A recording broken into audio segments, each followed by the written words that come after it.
Hi guys, day 3 of Navratri and prasadam series 3.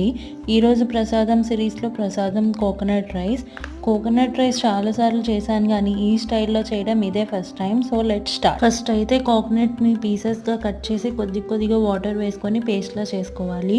ఆ coconut పేస్ట్ని strain చేసుకొని మిల్క్ సెపరేట్ చేసుకోవాలి.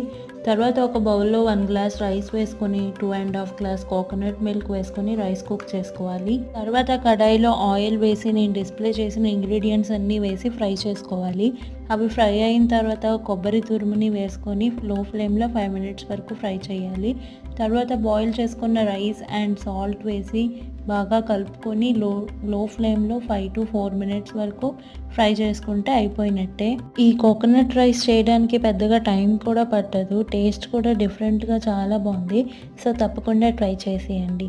అలాగే మీ ఇంట్లో ఈ థర్డ్ డేని ఏం వండుకున్నారో కింద కమెంట్ చేసేయండి.